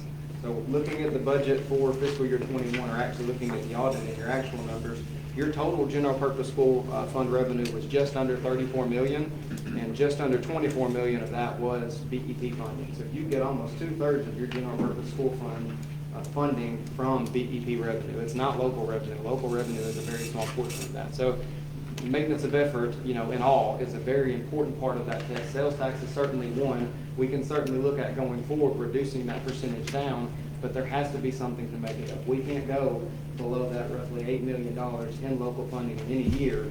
If we do, then we run into, not meeting the maintenance of effort. So If you don't meet education maintenance of effort, they don't send you a BEP check. So they don't reduce your BEP check by how much you're not making maintenance of effort. They hold your check until you'll bring an amendment showing the State Department of Ed that we're going to fund education at our MOE level. So they We've get. been meeting. Right. You have, but. And then some. Right. Well, I think the question, maintenance of effort resets every year. Every year if you have a reduction in students, so say you lost 1,000 students this next year, and you don't reduce on that ADM basis, on that per pupil basis, then you don't get a chance to make that up 2 years from now or 3 years from now. So if you give them in excess of their maintenance of effort 1 year, you're not stuck with that, barring some decrease in ADM moving forward. So that's kind of the key is we have to maintain that. If we give them money in excess of the MOE, we now have to give that in perpetuity. So what is our maintenance of effort? So it is $8,099,600. Okay, so when we voted on the budget this year, we voted on an estimated figure that was 6.1 million for both property and sale.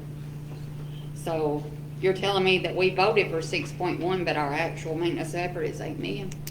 That makes up of all local revenue. So when we look at the actual MOE test that we pulled from ePlan, the Department of Education's reporting software, it shows us that the budget that was approved for 21-22 was almost 8.1 million. There's 3.2 county property tax, 3.9 in sales tax, and then about $754,000 in TVA money. So it's not just two revenue sources. It's all local funding that you guys collect, and then you guys have the authority to then dictate. Okay, well, we voted on it, our property tax was 2.2.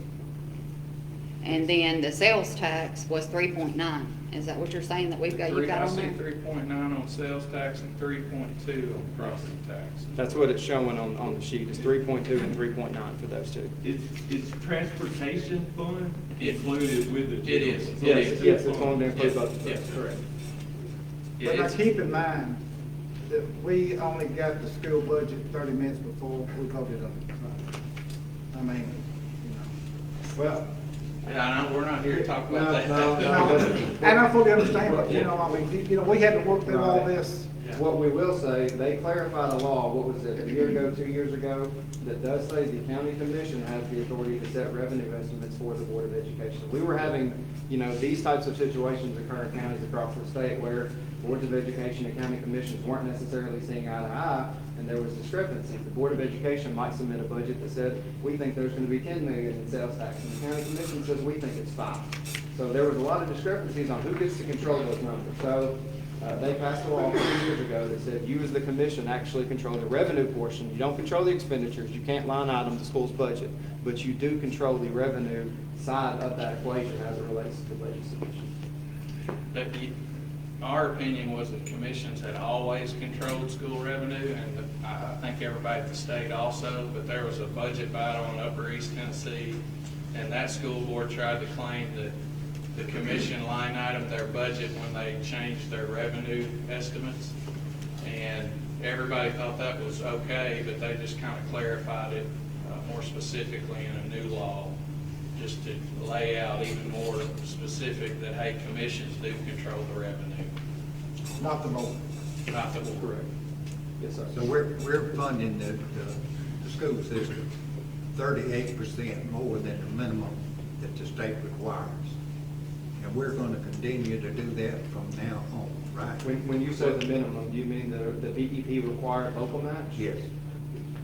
I don't have the percentages in front of me, but I'm looking at this, the BEP local match is 5.5 million.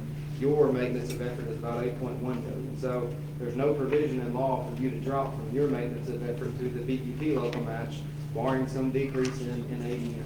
Okay, but what I'm saying is, the school board cannot reduce their budget if they wanted to. No, sir. That's right. Okay. Even Actually, if they wanted to not meet MOE, they couldn't. State law wouldn't allow them to do that. That's one of the interesting things about that maintenance of effort. So the sheriff's maintenance of effort actually says with the consent of the sheriff, he can. That's the only one of the maintenance of effort laws that said they have consent. The education doesn't give anybody the option. And the formula calculates, the BEP formula calculates a local match for every school system. But once you go over that local match to the higher number, which everybody in the state has, that match that's calculated in the formula is really a moot point. You know, they're not looking at that required local match. Once you're over that local match, they're just looking at what you're giving then above the required amount, as you called it. Does that make sense? Well, yes and no, it's not fair. Yeah. If the school system said we've actually got more teachers than what we need, which I mean, we've been funding them more than what they need, then they've got to spend that money somewhere. They can't tell these teachers, this year we don't really think we need you. Yeah, and when school systems, not to get into education funding, but when they have to hire more teachers than the formula calculates, that's what creates that gap, because they need more money to hire those teachers, so they come to their funding body, you all, and say, hey, we need more money. And that's happened statewide. There's not a county in the state that's not funding over that BEP required local match. And that's, you know, we're hearing in the news, they're looking at a new formula because the BEP is inadequate. So it's coming to a head that the formula's probably not doing everything local school systems and commissions need it to do. So if the state changes the law that the superintendent is gonna be elected, he comes in and he cannot do anything. He can control the expenditure piece. The Well, school board controls the expenditure I piece. know that. They just can't reduce the revenue side of it, not unless they want to give up roughly $24 million in BEP funding. So my question is if we voted for let's exclude transportation, because I don't know right now exactly what it is. But if we voted for 3.9, and that was just an estimated figure of sales tax, but the sales tax comes in and their 90% is 8 million, then does that increase our maintenance of effort that much? That's a budgeted number, not an actual number. They'll get it, but it's not a budgeted number. But it'll, in essence, go into. So that that's fund how we balance. would drop the percentage. Yes. Yeah. Yep. That's how you basically do it. You can't reduce the budgeted number, but if you get growth that's in excess of your budgeted number, you just, allocate that elsewhere. Because I noticed that we gave like 1.2 over last year, 1.2 million. And this year, I was told that the sales tax is increasing by 80%. So, I mean, at some point, we've got to figure out what we're gonna do. We can't raise taxes on the people and keep giving to the schools. We just can't do that. We've gotta figure out a happy medium somewhere. So we would pull their property tax back.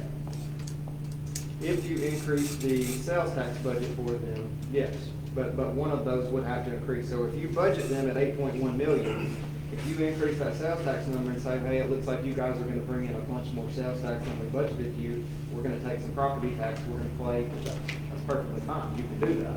The important thing is 8.1, the important thing is that $8.1 million. We can't go below that on the budgeted side, or we're gonna fail the MOE test. We can play all kinds of games with the funding model. We can look at taking excess growth, we can do those kinds of things. But at the end of the day, when we get down to that sales tax number, if we only budget them at 3.9 and we bring in 10 million, they're not only gonna get 3.9, they have to get at least 50%, so they'll get 5 million in that case. So, but there's ways to go about doing that. We just need to have maybe a cutoff. Right. At a certain point, that just needs to be, no matter if our sales tax goes up to, I'm just gonna give an example. Let's say we give them 3.9 as estimated, but we end up bringing in 10 million. I mean, at some point, we've gotta cut that off somewhere. I mean, 5 million would have been the cutoff, so we've got to figure out some way of doing that. Well, the statute says they get 50% of what comes in. That's right, that's what I'm saying though, 5 million is what they would get, and that's it. But if I don't know how y'all pass your budget language, if your budget language says 90% or 95%, if it says 95%, they're gonna get 95% of 10 million. You could, I guess you could work some language into the appropriation resolution to put some kind of hard cap on it. Yeah, I don't know, I've not been able to find any resolution that even states we give 90%. But don't we have the authority right now, if the sales tax, we do their 50%, but the other, if it goes over the maintenance effort, we can pull and put all that in there, we can pull that amount back from property tax and put it in general fund. Yeah, but you wanna work that out when you're passing your budget. It would be hard to kind of maneuver through that, like, once we realize it's happening, and once we're into the budget season, does that make sense? Oh, yeah. We get in the budget and we say that the revenue and sales tax is gonna exceed the maintenance of effort. We could take that and use all that, but take that back out of property tax, put that in general fund. We have the authority to do that right now. Yes.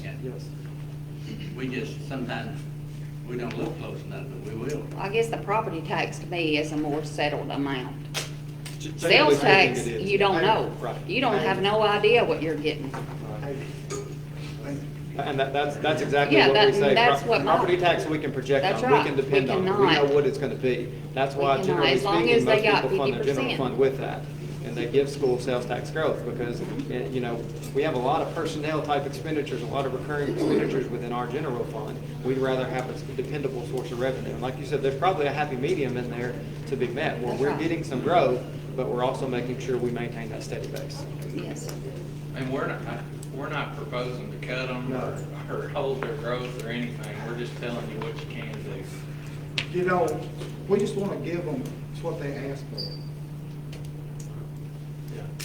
I know it's pretty common for us to see when sales tax is booming, there are commissions out there that say, hey, let's go ahead and budget that sales tax at what we think it's gonna be, and then we'll pull back on property tax. That's a common thing. Now, when we go into a recession and it dips, the schools are probably gonna be put in a situation where that sales tax figure you're budgeting isn't gonna come in, so they're gonna have to eat into their fund balance to get through the budget. If you put that property tax in general fund, your next budget year, you can get that back in there and put it down. You can judge, that's our job, to look at it closer, adjust it back and forth either way.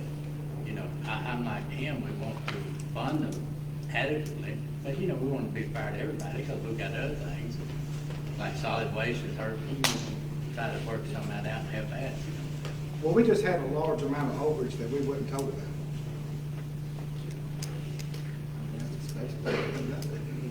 We didn't, probably a lot of people have overages since nobody knew what this. Yeah. Sales tax. I mean, And that's what kind of. when COVID started, Unforeseen thing. we all said everybody's gonna see a reduction, Right. and it went the other way. Well, the law also So, changed. we've had 2 years of COVID and been advised to be very Yeah. safe now. And we're That's bringing in right. more sales tax than we've ever seen.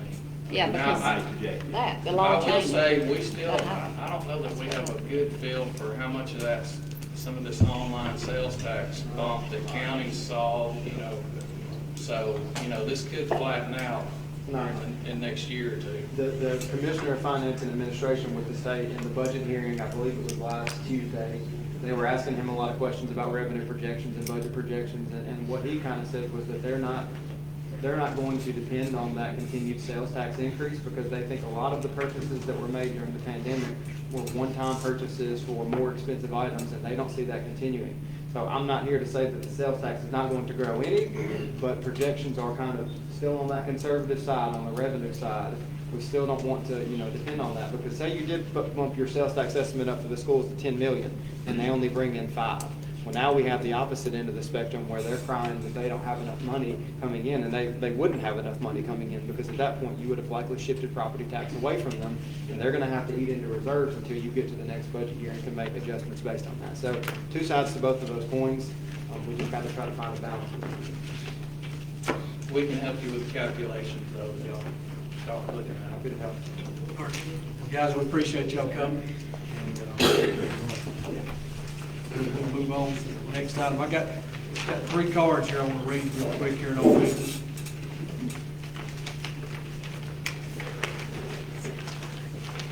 This card says, to my elected officials, department heads, and friends, thank you so much for thinking myself and my family during the passing of Tammy's mother, Christina Manis. The piece, Lily, was beautiful, and we are grateful for the gift and all the kind words.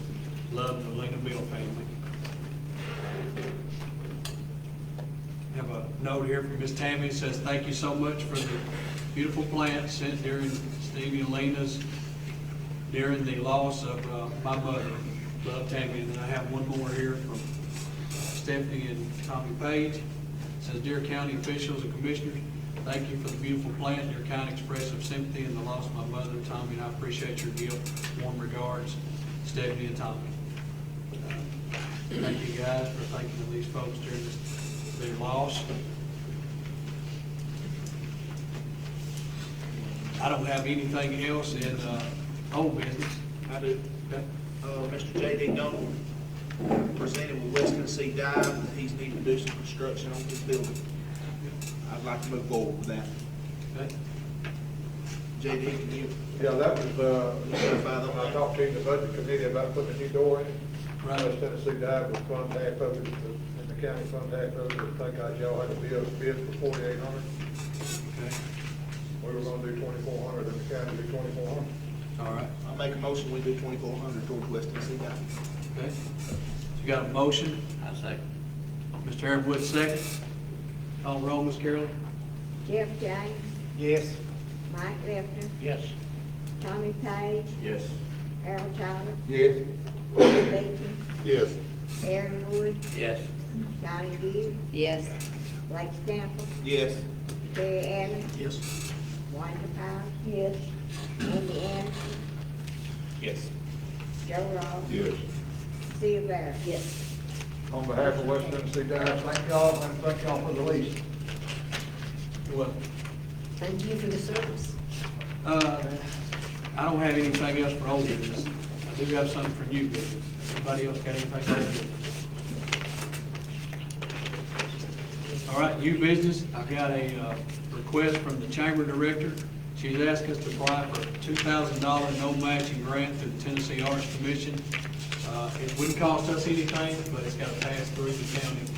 So the county commission would have to approve it to pass through. It's a $2,000 grant that has no match, and the chamber director would be the one to apply for it. Like I said, it would have to pass through the county. Yes. Terry Allen makes a motion. I second. Cecilia seconds. Call the roll, Mr. Early. Jeff James, Yes. Mike Wilson, Yes. Tommy Page, Yes. Harold Tyler, Yes. Lloyd Beecham. Yes. Johnny McGee, Yes. Blake Stanford, Yes.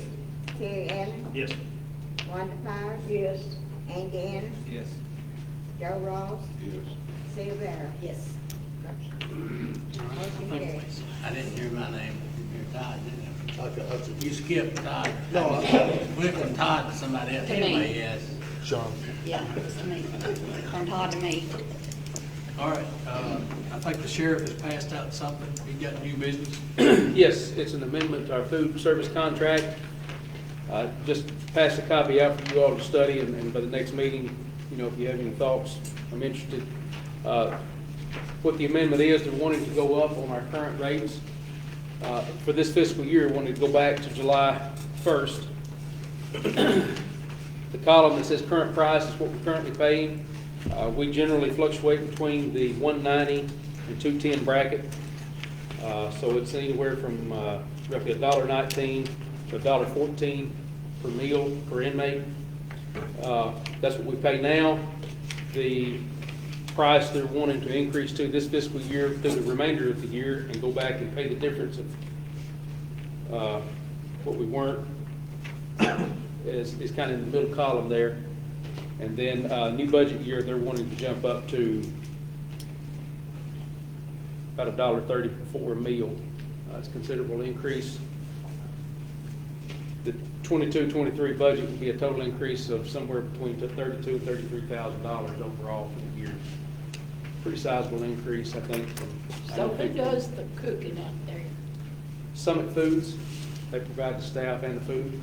Do they, give you a receipt every month, They give us an invoice. invoice every month? And could you bring it to us to look at? Well, yes, finance director can. Okay. Lee, I've not met with you, I just got this today, so you and Lena, I'll meet with y'all and just, you know, it's kind of a midstream amendment, so I don't know. So does this need to go on the next? Yeah, I guess so, unless we've got the money to cover it, and I don't know that we do. I think we've got to budget that pretty close, don't we? But y'all can just look at that. If you have any questions, I mean, reach out. Have you looked at, Brian, you happy with it? I think it's, When we bid, this company was considerably cheaper than everyone else. I mean, with any company, we have our ups and downs. But I don't know that we could take, we looked at taking the kitchen back over and us providing employees with food. I don't know that we could do it for the price that they're doing it, even with the increased price, but at some point, When we're I've gonna been have out to draw there, a line in the sand.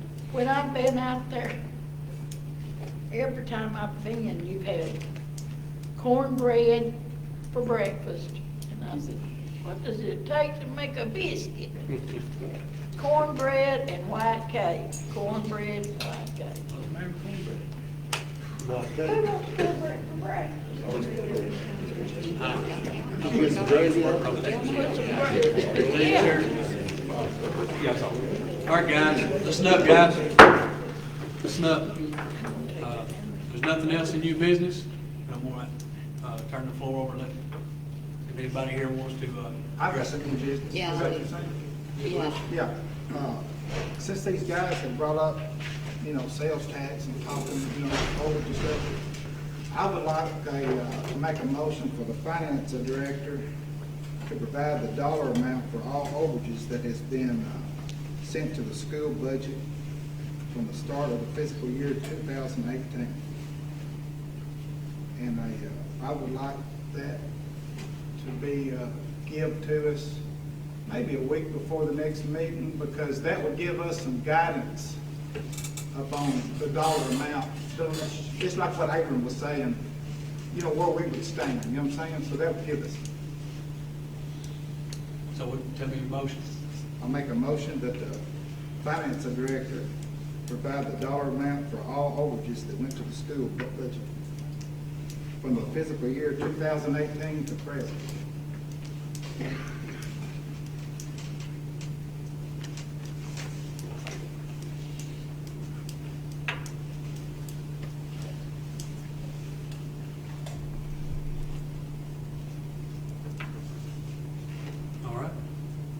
Second? Mr. Harrell? All in favor, say aye. Aye. Any opposed? All right. Okay, I would like to make a motion to. Okay. I want to have public comments put on every agenda, whether that be a monthly meeting or a special call meeting. I would like for it to have it on the agenda for public comments. Because I know that we are the ones that actually vote whether or not we want the public to speak. So I want to make a motion for that to be on each agenda. And we can decide each meeting how long we want them to speak, or if we want to put a time limit on it. Well, I think we'll have to look into the law on the special call. I'm not sure that the special call allows for. Well, I think it needs to be on the agendas. Public comments need to be on there, and I want to make a motion for that. Regular and special call. Well, I don't know that we can do that. I mean, we can't violate the law. What do you mean we can't violate the law? If the special call says that there's no public comment, I don't know that we can do that. I think that needs to be looked into. It can be on the agenda. The agenda has to be put into the paper. There's no new business, no old business, none of that on special calls. It's only what's in that paper on that agenda, what can be. Yes, but it can be put on the agenda. The special, on the special call, I think that you can put that. I'll be glad to look into it. Be on the monthly, and then you can look in the other, because I know you haven't been calling monthly meetings, so I wanted it to be put on both. But I want it to be put on a regular meeting on each agenda that we ask for public comment. Well, and again, we've had 24 regular meetings, and out of those 24, 23 of them have had public comment. So let's make that clear. Thank you. All right? Mr. Blake, wait, the motion is, say it one more time, Sean. Okay, on regular scheduled monthly meetings, on the bottom of each agenda, I want it to say public comments. That would be the same thing as Got closed out before anybody got to speak, so I want it to be put on there. We did do that 1 month. So, but yeah, I'll be glad to do that. Got a motion and a second. All in favor, say aye. Aye. Any opposed? All right, any other new business before I open it up for public comment? I would just like to make a motion tonight for them to be able to speak. Second. All in favor, say aye. Aye. Any opposed? All right, again, we'll open it up to the public. Is there somebody in the public here that'd like to address the commission? Mr. Willard?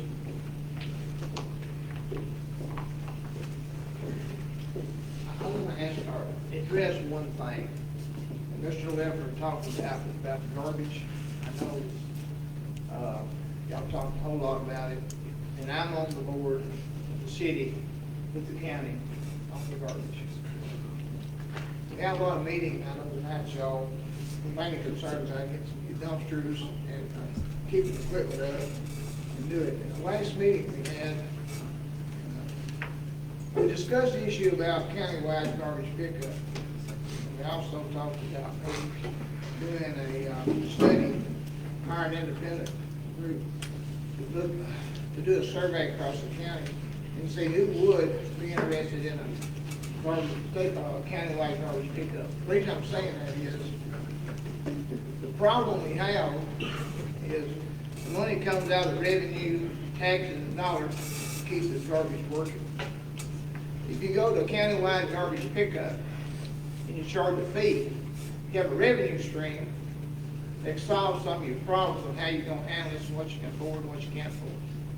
So I would respectfully ask the commissioners to dwell on this a little bit and think about it, that maybe in the future you would fund such a project to see if it's feasible, to take some of the burden off the county, but also put it on the people that use the garbage and need it picked up and have a way.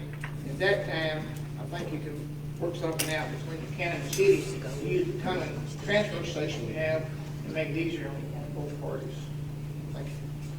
Thank you, Mr. Gordon. Anybody else before we close this meeting out? Danny? I don't know if this is something that I should address specifically to the solid waste person or the committee or what, but did happen a couple weeks ago to be out at the Blue Goose, I don't know what you call it, but the Blue Goose Center. And looking at that baler out there, it appears, and they even discussed it with the gentleman that was there running the facility at the time. It appears that the truck that's coming in there, that's hooking up to that container, putting in a new container, the actual cylinder compactor end of that is being able to be moved or is get broken loose from the concrete. Something needs to be done to address that, not so much as to secure the compactor part, but what it's done is created what appeared to me to look like could be a serious issue from an electrical standpoint. It's broken the conduit, not completely out of the ground, but the connection to a point where it could be dangerous for someone utilizing it or the people working there. So, could you see wire? You couldn't see wires, but you could definitely tell, you know, the conduit was coming out of the, you know now what you call it, but it's the elbow that's on there. I know if OSHA comes in and they can see a wire, they're fixing right. But you can definitely tell that it has moved that conduit enough that there's some separation in the conduit and the connector. I'll agree with Mike. Mike has said, you been, anybody, I'll be better. I know we had some checks by OSHA just not too long ago. We had several things we had to fix. But I'll get with them and see if that's one thing. It's just definitely a safety thing, immediately, I saw. Thank you for bringing it up. Anybody else? All right. I look for motion to adjourn. Got a motion to adjourn by Tom Payne, second by Mr. Aaron. All in favor, say aye. Aye. Any opposed? Thank you.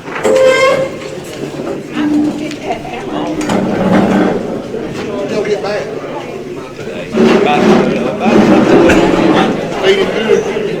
Yeah, they went to a place called the Feed Company. My guy